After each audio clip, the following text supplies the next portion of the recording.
Bien, buenas tardes. Esta semana voy a cambiar un poco la seguida que teníamos de estudios sobre las festividades del Señor en Israel y lo que hemos estado estudiando. Vamos a descansar esta semana y la semana que viene continuaremos con algo más. Seguiremos esta línea. Pero como veréis por la introducción al tema, hoy quiero hablar del sentimiento de culpa. Fue un tema que el Señor puso en mi corazón hace algunas semanas. Me gustaría compartirlo con todos vosotros acerca de este sentimiento de la culpa. Quiero leer un texto de las Escrituras del profeta Oseas, el capítulo 2, verso 19 al 23.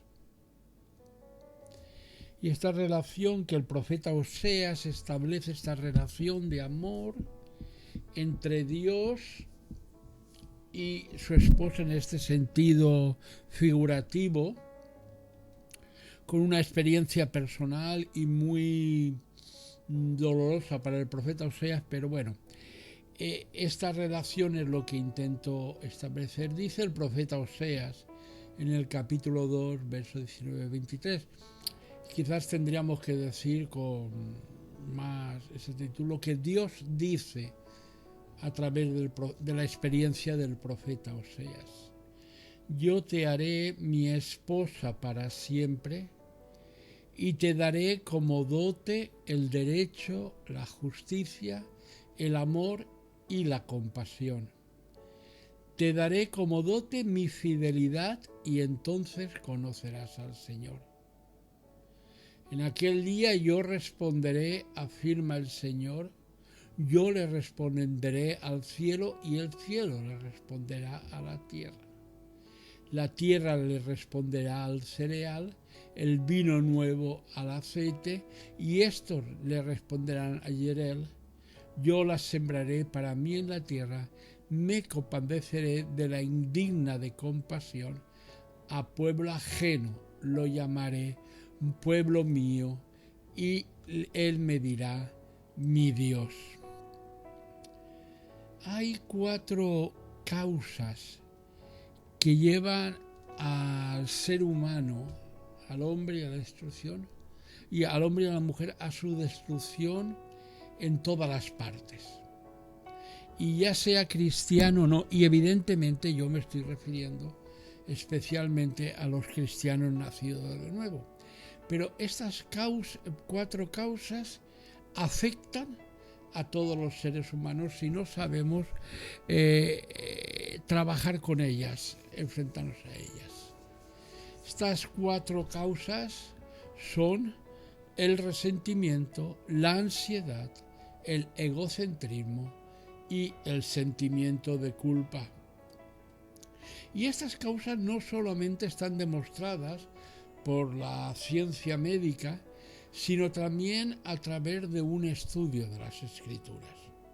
Yo siempre digo que la palabra de Dios, la Biblia, no es un libro de ciencia, no hay que acercarse a él como un libro de ciencia, pero algunas veces en sus planteamientos la Escritura presenta conceptos científicos que se llega, repito, el resentimiento, la ansiedad, el egocentrismo y el sentimiento de culpa.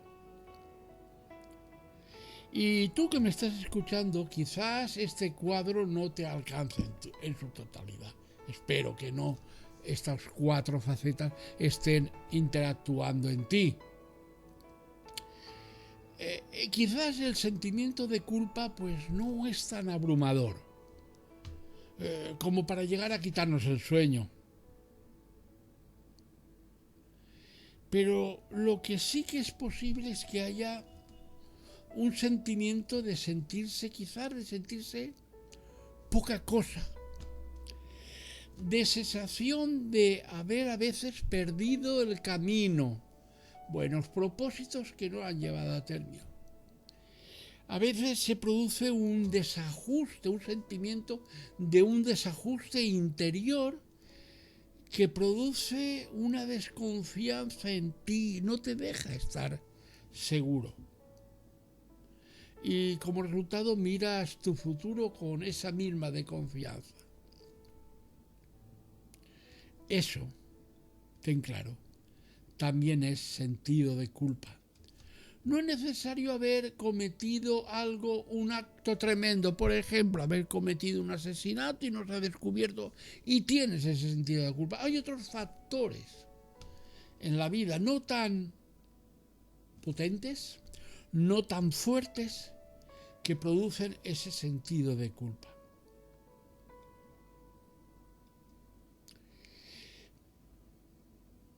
En algún momento hemos mirado a Dios,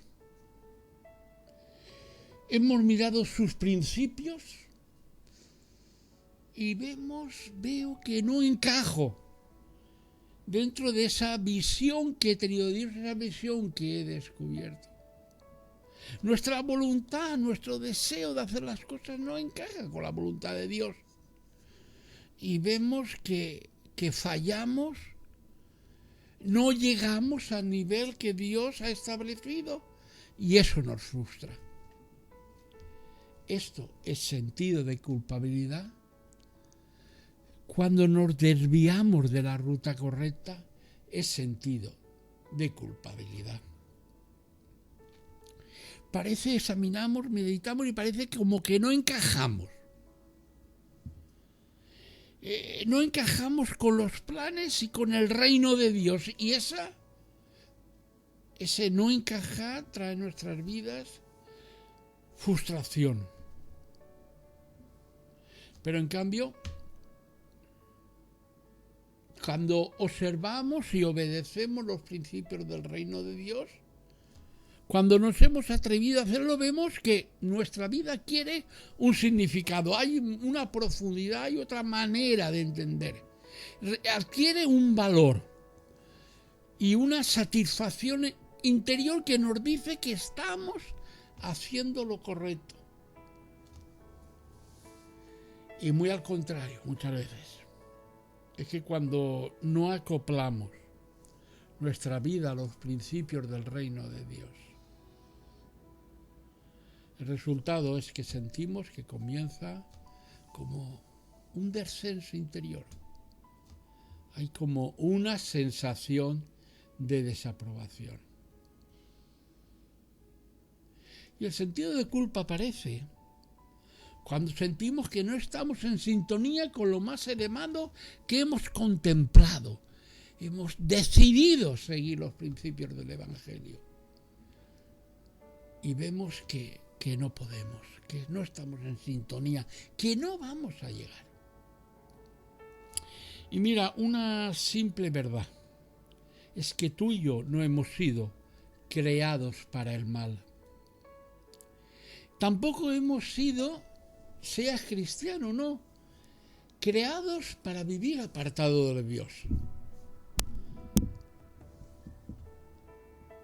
Sabemos que cuando pecamos, como por intentar vivir lejos de Dios, alejados de Dios, y cuando más aún pecamos porque intentamos vivir en contra de sus principios, cuando hemos hecho las cosas que Dios desaprueba en su palabra, la primera sensación en nuestra vida es la de sentirnos solos, la de orfandad, la de vivir separados de Dios. Hemos fallado y ese fallo causa falta de armonía en nuestra vida. Pero al contrario, voilà, cuando hacemos el bien, la sensación es de paz, de una armonía interior. Dentro de nosotros se desarrolla la sensación de que hemos sido hechos ni más ni menos que para el bien. Y muy al contrario, cuando pecamos, nunca sentimos, salvo casos muy extremos, que hemos sido creados para el mal. Porque en la mayoría de los casos, Dios nuestro Señor nos creó para el bien, no para el mal. Alguien dijo en cierta ocasión, un pecador es un ser humano que se ha convertido en un problema para él mismo. Y la verdad es que no hay peor infierno que el de vivir con un yo al que no puede respetar. El alcance de este sentimiento de culpa no es solamente personal, sino también universal. El alcance de este sentimiento de culpa es social, porque es ese perder la armonía con Dios y con los demás al crear el malestar en el mundo, la falta de respeto al otro y estar dispuesto a recibir del otro a pesar de ser y pensar distinto.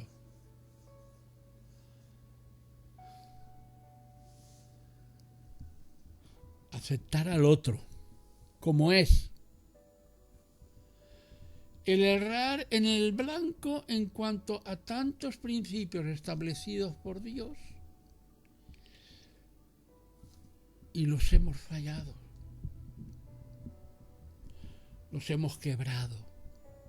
Repito, la falta de respeto, la falta de valoración al otro, la falta de que el otro es más importante, el aumento de la injusticia y la injusticia social y la injusticia laboral y la injusticia entre los hombres,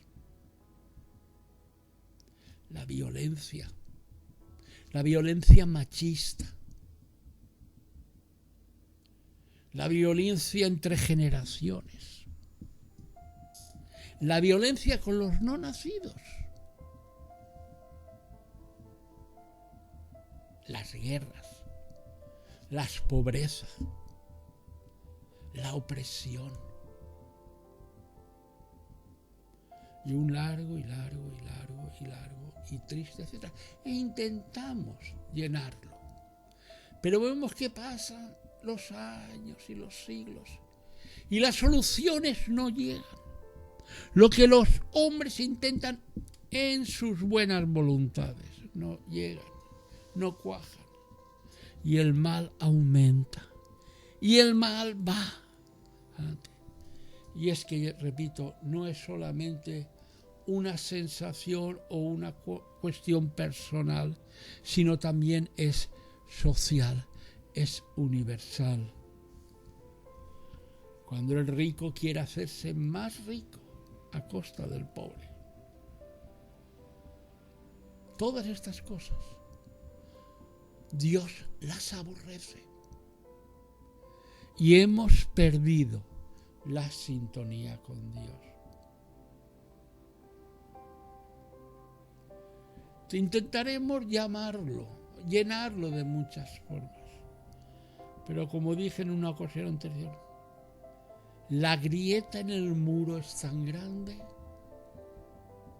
que el muro se cae por él mismo.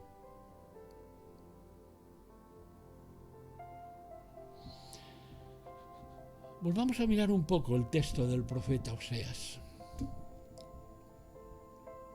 Al principio Dios estableció un pacto con la creación, con toda ella. No fue un pacto con una parte sí, otra no, con toda la creación. Y el principio de este pacto estaba fundamentado en el derecho, la justicia, el amor y la compasión. Ahora llega un momento que Dios piensa, y va a decidir si este pacto lo va a mostrar, y lo va a mostrar en la totalidad su creación. Y cuando dice sí, lo voy a hacer, establece esta relación de amor y compasión con su creación. Y automáticamente, como resultado de esta alianza que Dios establece con su creación, la creación responde y da lo mejor de ella. Creced, multiplicaros, llenad, sojuzgad, y la creación responde. ¿Por qué?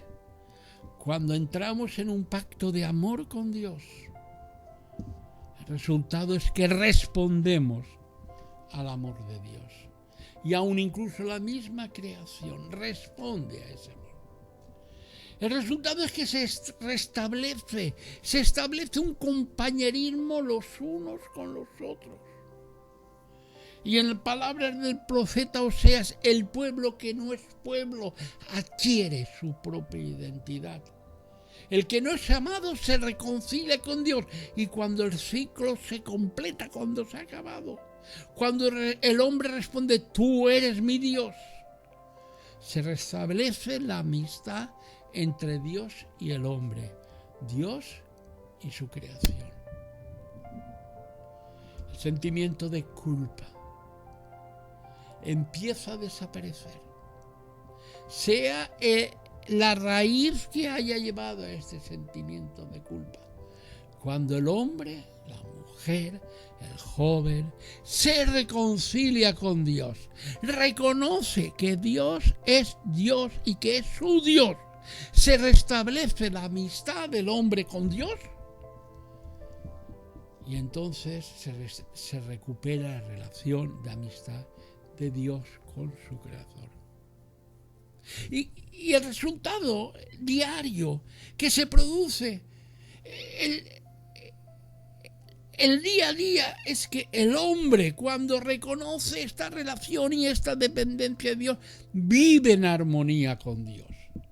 Y como resultado tiene que vivir y vive en armonía con su prójimo, y por lo tanto todas las causas que crean la división tienen que ir desapareciendo.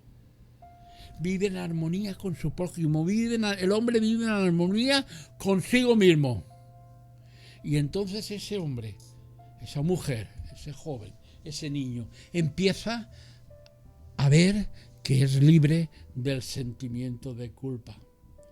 Pero muy al contrario, cuando la armonía desaparece, cuando esa armonía con Dios desaparece a nivel individual o nivel colectivo, en nivel de sociedad, en nivel de sociedad,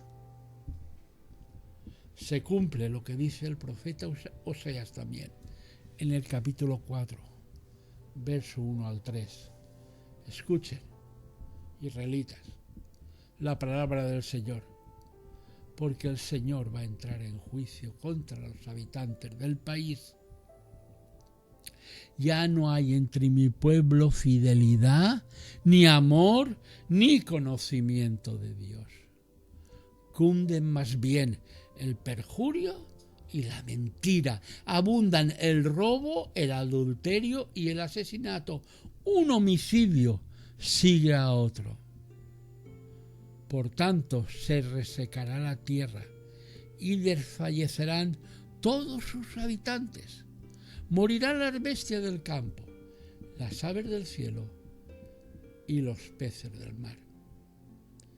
Y es que el resultado,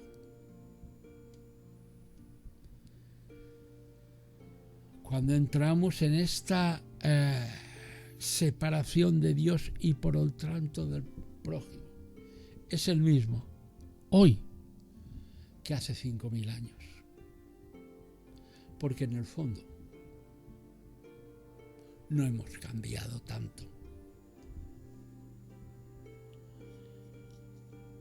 Algo que la palabra de Dios nos advierte claramente, y nos advierte de forma general, seamos cristianos o no.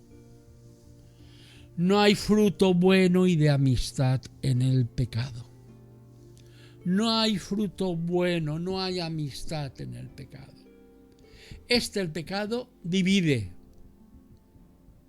Y si pudiera, si puede, llega a desintegrarnos, haciéndonos perder la esencia de lo que somos. somos creados para vivir en unidad con Dios y con el prójimo. El pecado lo que hace es que crea la individualidad. El deseo de vivir separado de Dios porque no me importa, no quiero, yo soy ateo, soy agnóstico, voy a la iglesia. El deseo de vivir separados de Dios. El deseo de vivir alejado del prójimo. Y si es posible, por encima de los demás. Por eso, por naturaleza, el pecado divide, destruye, mata y nos hace inservibles para lo bueno. Jesús sabía claramente que no podía haber nunca salud física sin salud interior. Por eso le dijo al paralítico: tus pecados te son perdonados. Porque no podemos ser felices, hermanos y amigos, no podemos ser felices mientras el perdón no expulse de nuestra vida el sentimiento de culpa. Siempre al lado del problema encontramos la solución. Así, junto al veneno siempre existe el antídoto. Y Jesús es el mensaje del perdón, sencillamente porque es el perdón. Y si el pecado está plantado muy hondamente, y lo está en la naturaleza humana, mucho más profundo está clavada la obra de la cruz, pues está clavada en la misma naturaleza de Dios, y que es la cruz la que nos reconcilia con Dios, con los demás y con nosotros mismos. De manera que la culpa, ese sentimiento que nos hace ver que frente a Dios estamos fallando, huye de nuestras vidas. Que el Señor los bendiga.